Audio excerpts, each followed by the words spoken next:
डोलनते राखो प्रभु, नानक दे कर हथ।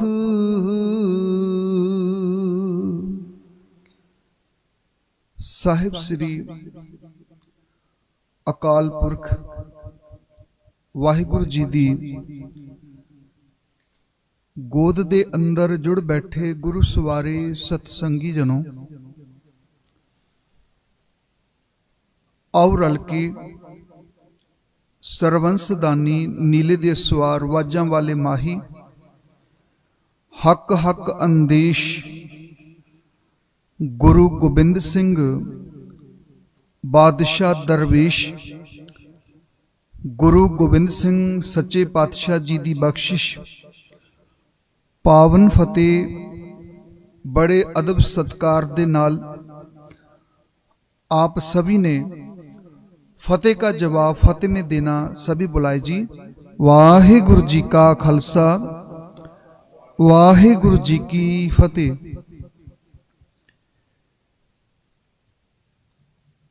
गुरु नानक साहिब जी जिनका जन्म पाकिस्तान की धरती पे हुआ, जिसे हम आज ननकाना साहिब कहते हैं। पाकिस्तान के 4 सूबे हैं, एक सिंध है, एक पंजाब है, एक खैबर पख्तूनवा और एक बलोचिस्तान। गुरु नानक देव महाराज जी का 60% जो इतिहास है वो पाकिस्तान में है। गुरु नानक साहिब जी पूरे वर्ल्ड में 9 कंट्रियों में उन्होंने भ्रमण किया है। गुरु नानक साहिब जी एक दिन जो पाकिस्तान का कसूर डिस्ट्रिक्ट है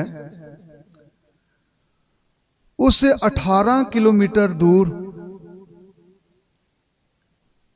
कसूर डिस्ट्रिक्ट में एक कंगनपुर नाम का सिटी है, शहर है। उस वक्त वो गांव था, 550 साल पहले की मैं बात कर रहा हूं। गुरु नानक साहिब जी जब कंगनपुर गांव में गए, लोगों ने गुरु नानक साहब जी का कोई आदर सम्मान नहीं किया। ऐसा नहीं कि गुरु नानक साहब जी ये सोच रहे थे कि कोई मेरा सम्मान करे, फूल माला डाले या कुछ ऐसा नहीं। एक व्यक्तिगत, एक इंसानियत के नाते जो होता है, कोई हमारे गांव में आया, किसी अदीब ने बड़ा सुंदर लिखा है कि माना कि तेरे शहर में सावन बहुत बरसा, लेकिन मेरा वजूद तो एक बूंद के लिए तरसा।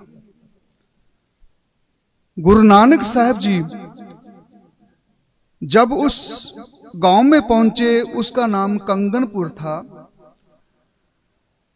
तो उस वक्त गुरु नानक देव महाराज जी को कुछ बुरा भला लोगों ने कहा।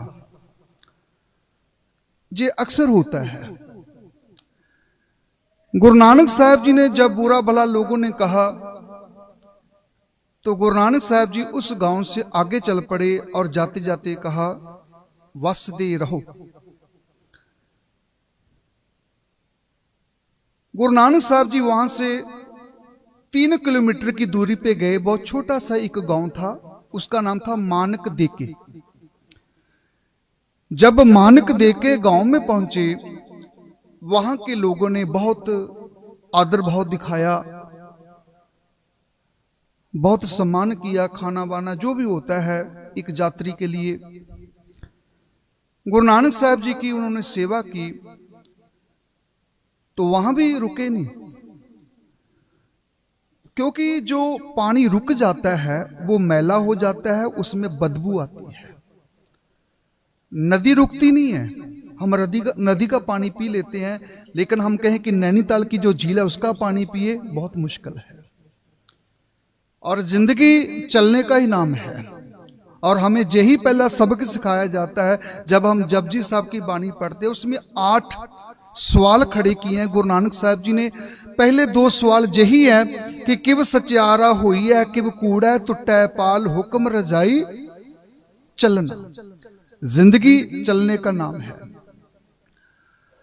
गुरु नानक साहब जी जब उस गांव से भी आगे गए तो गुरु नानक साहब जी का बड़ा आदर भाव किया।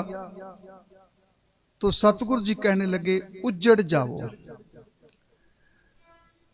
उनके जो साथी थे जो रबाब बजाते थे, रबाब जो हम जे साज बजाते हैं इसका मतलब होता है रब आब, क्योंकि जे पर्शियन जे ईरान में इजाद हुआ है। रबाब जो है ईरान में इजाद हुआ और पूरे वर्ल्ड में जो पर्शियन जुबान है, जो राष्ट्रीय जुबान होती है, वो सिर्फ ईरान की है।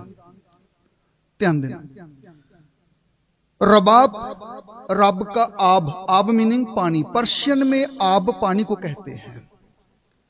ध्यान देना जी, जैसे हम 1 2 3 4 6 बोलते हैं तो पर्शियन में हम बोलते हैं जक, कहते तुझे क्या आया, इक्का आया, जो ताश खेलते हैं जक मैंने एक होता है। दोए चहर चार को बोलते हैं, पंज पंजाबी च पंज ही बोलते हैं। शिशम सप्तम, सप्तम को हफ्तम बोलते हैं।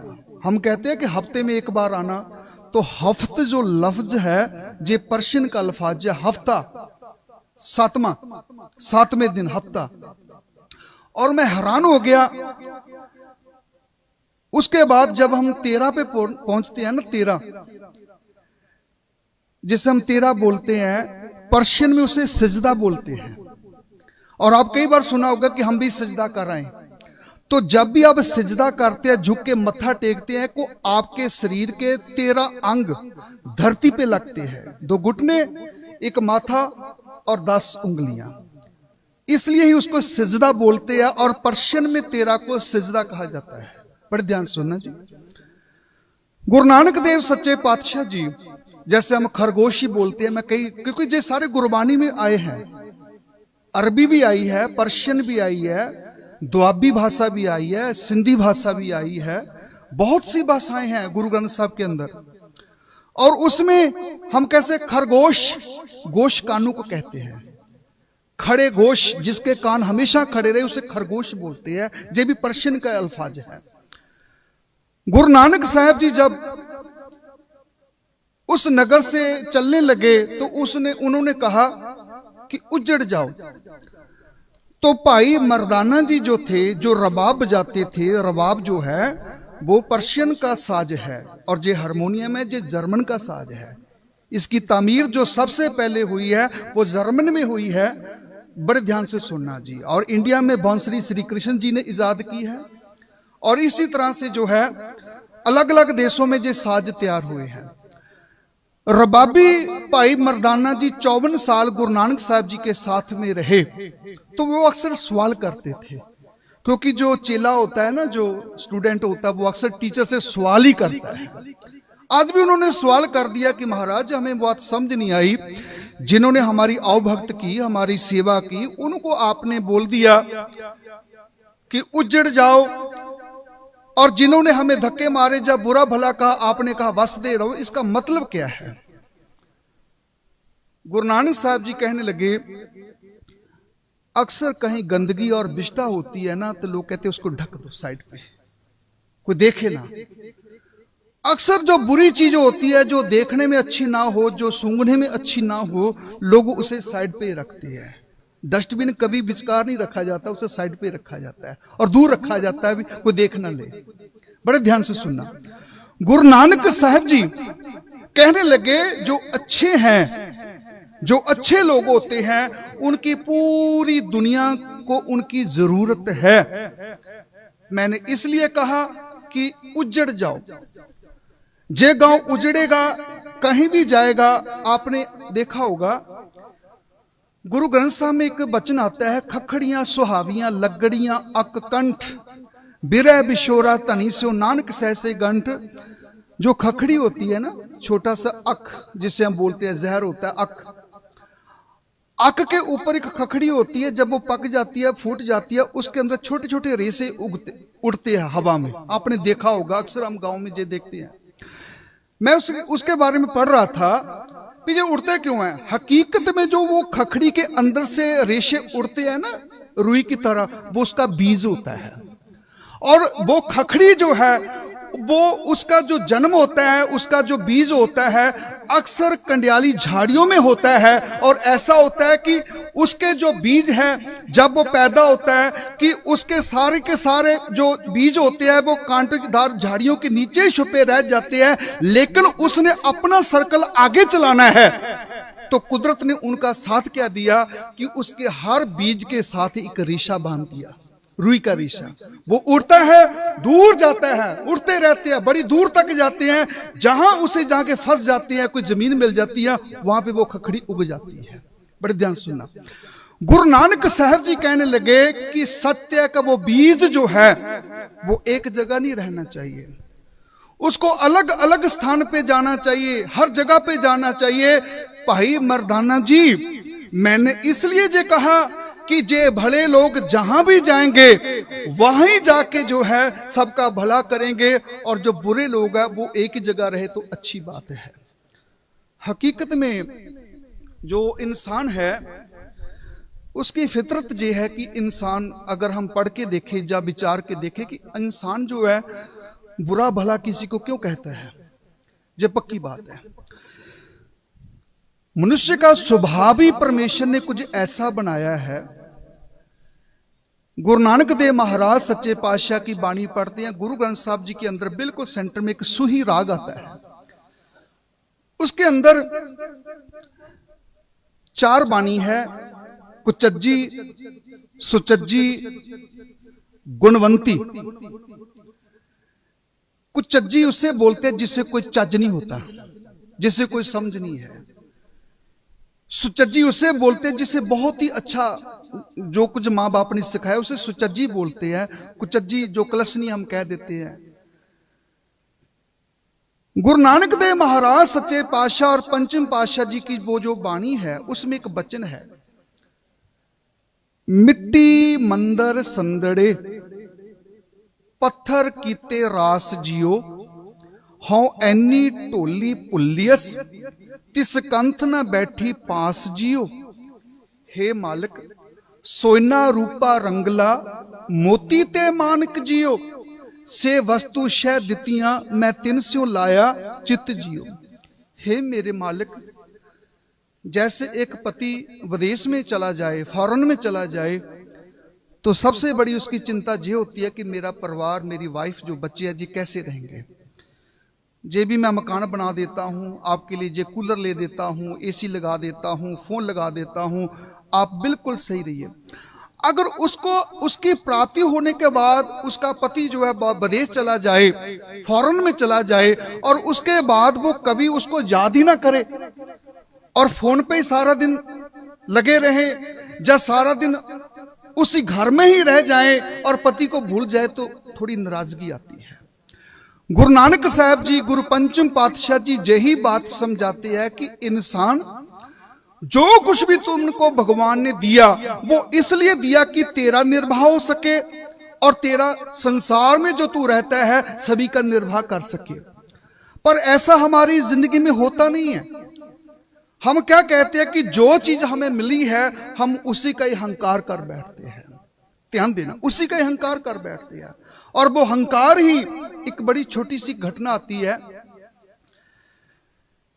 2 चीजें होती है संसार में। मैं छोटी सी घटना वो कहने के लिए आपसे इजाजत चाहता हूं।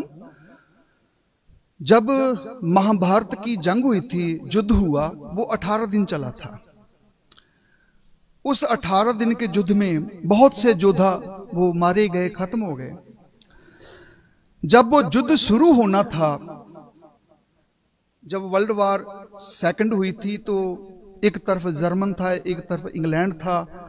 जर्मन के पास इटली आ गया, इंग्लैंड के पास फ्रांस आ गया, तो सारी दुनिया बंट गई 2 हिस्सों में। जब महाभारत का युद्ध होना था कौरव और पांडवों में, तब भी सभी बंट गया था, पूरा हिंदुस्तान, सारी रियासतें बंट गई, इधर कौरव इधर पांडव है। वो उनके पास गए हमारा सहयोग करना, वो उनके पास गए हमारा सहयोग करना।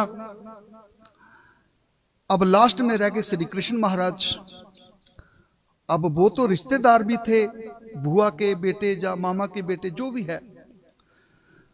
तो कृष्ण जी ने कहा भी बात यह है कि एक तरफ मैं तो सिर्फ अकेला हूं, मुझे कौरव भी प्यारे हैं, मुझे पांडव भी प्यारे हैं।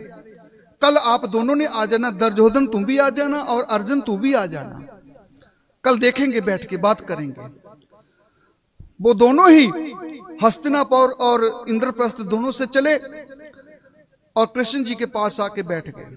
कृष्ण जी बोले कि ठीक है, आप लोग नहीं मानते जंग होगी तो हम क्या कर सकते हैं, लेकिन अब मैं अकेला हूं तो मैं दो तरफ तो नहीं जा सकता, एक तरफ ही जाना पड़ेगा।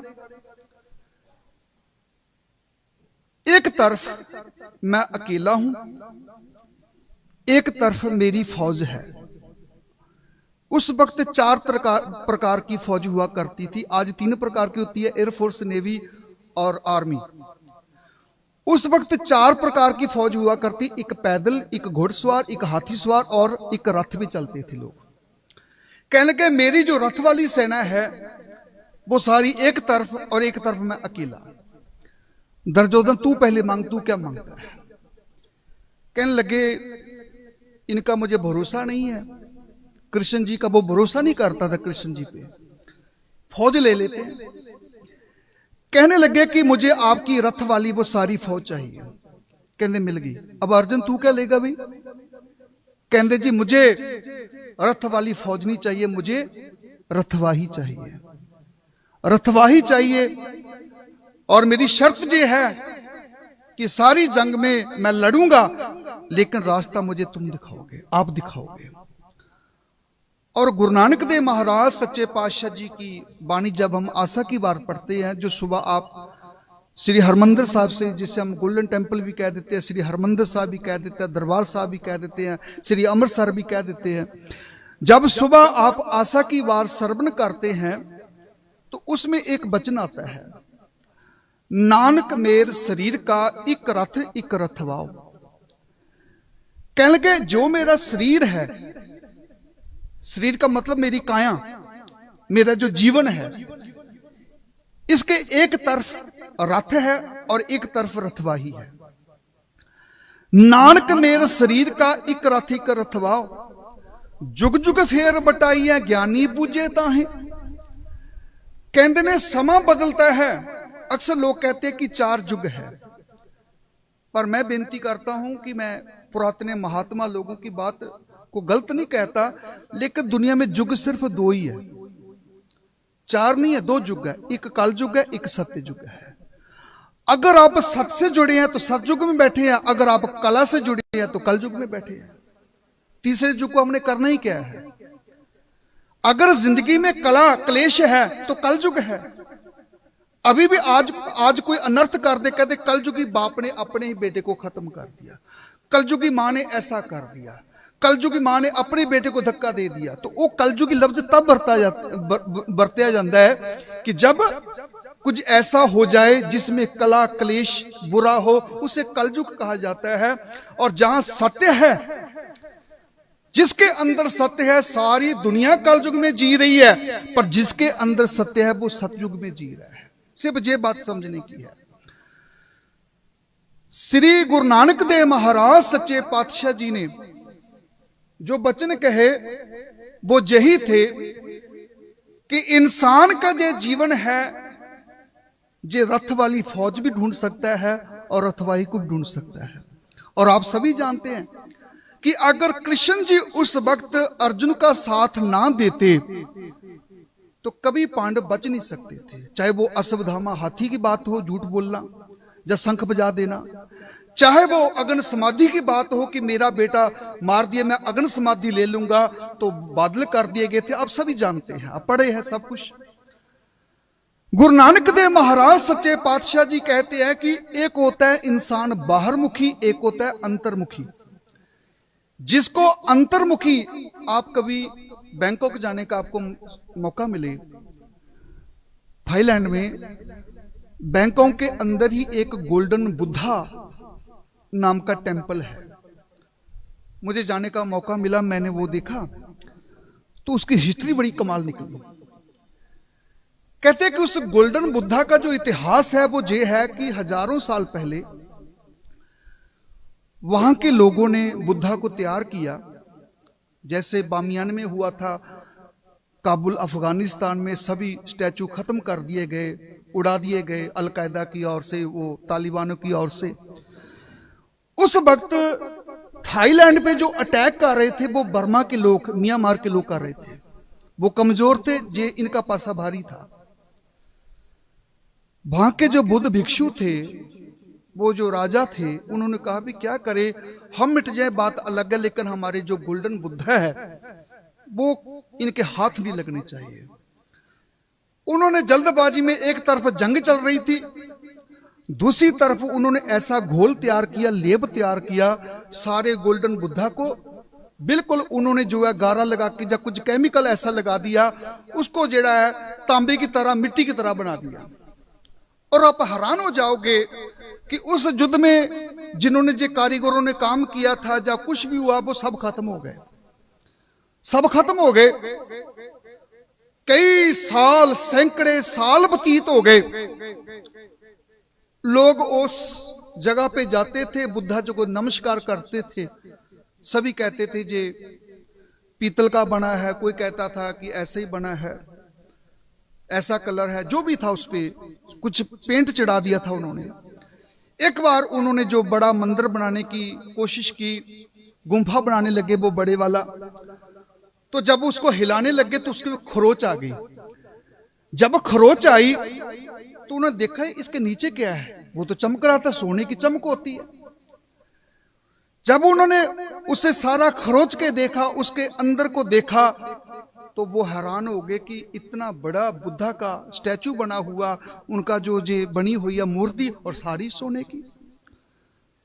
पहले लोग कम जाते थे वहां मत्था जो प्रार्थना करने, वो प्रे करते थे जो, लेकिन जब उनको पता लगा कि गोल्डन बुद्धा, सारे बैंकों की उधर जाना शुरू हो गया। और ये सत्य घटना है, झूठी नहीं है, सत्य घटना। और कमाल की बात ये है, मैं जब उसे देख रहा था, मैं कहा ये तो हमारा हाल है। हम सिर्फ बाहर की त्वचा को देखते हैं, कोई इंसान सुंदर है, कोई पैसे वाला है, कोई कुछ है, लेकिन कोई उसके अंदर तो देखे। और गुरु महाराज जी की वाणी जो कहती है कि ऐ इंसान, तू बाहर मुखी होके मत देख, तू किसी के अंदर झांक के देख। सब में जोत, जोत है सोए, तिसदे चानन सब में चानन होए। अष्टवाकर ऋषि जब सभा में गए राजा जनक की, तो अष्ट बल पड़ते थे उनके शरीर में। सभी हंस पड़े, सभी दरबारी हंस पड़े। राजा जनक देख रहा था, अष्टवाकर ऋषि बल पहन के चलते थे, टांगे काम नहीं करती थी, सारा शरीर काम नहीं करता था, जैसे किसी को अधरंग हो जाता है या कुछ ऐसा हो जाता है। जब वो ऐसे चल रहे थे, सभी हंस पड़े। जब वो हंस के हट गए, उसके बाद अष्टवाकर ऋषि ऊंची ऊंची हंसने लगे। राजा जनक सियाने थे, इतने बड़े ऋषि है, बात समझ नहीं आई। ऐ ऋषि अष्टवाकर, आप क्यों हंसने लगे? कहते पहले इनसे पूछो कि जे सारे दरबारी क्यों हंसे। पूछा भी क्यों? कहते जी इनके शरीर पे इतने बल पड़ते थे, ऐसे चलते थे, तो इसके स्वरूप को देख के, इनकी चमड़ी को देख के, इनका बाहर का स्वरूप जी जब देखा तो हमें हंसी आ गई। अब अष्टवाकर ऋषि आप बताइए, आप क्यों हंसे? कहते इन्होंने मेरे बाहर का स्वरूप देखा, इनको हंसी आ गई, मैंने इनका अंदर का स्वरूप देखा, मुझे हंसी आ गई। हकीकत यही है, जब इंसान को अपने अंदर की समझ आ जाए तो वो जहां भी जाएगा वो सारे संसार में खुशियां, खेड़े सब कुछ लेके जाएगा। ऐ जोश जनू खामोश न रह, कुछ खाक उड़ा वीराने की, दीवाना तो बनना मुश्किल है, सूरत ही बने दीवाने की। जा गर्क में गुलगू हो जा, जा नाम न ले मैं खाने का, पीने में रह गर होश अगर तौहीन है जी मैं खाने की।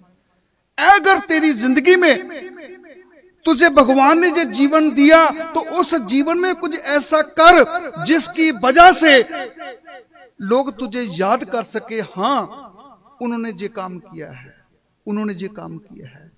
गुरु कृपा करे जे जो मनुष्य जीवन हमें मिला है, इस जीवन के अंदर हमें अंदर की खेल की समझ आ जाए। मन तू ज्योत स्वरूप है अपना मूल पछान, मन हरजी तेरे नाल है गुरमती रंग मान। ओ मालिक तो तेरे साथ है नाल होवंदा, लहन सकंदा स्वाव न जाने मूड़ा। माया मद माता होछी बाता मिल न जाई भरम धड़ा। कहंदे सजना ओ मालिक तो तेरे साथ है, लेकिन तू मालिक के साथ नहीं है। मां तो बच्चे को बार बार उठाती है गोदी में, लेकिन बच्चे भाग जाते हैं, क्या करे। गुरु कृपा करे जे हमारा जो जीवन है वो जीवन संपूर्ण हो सके।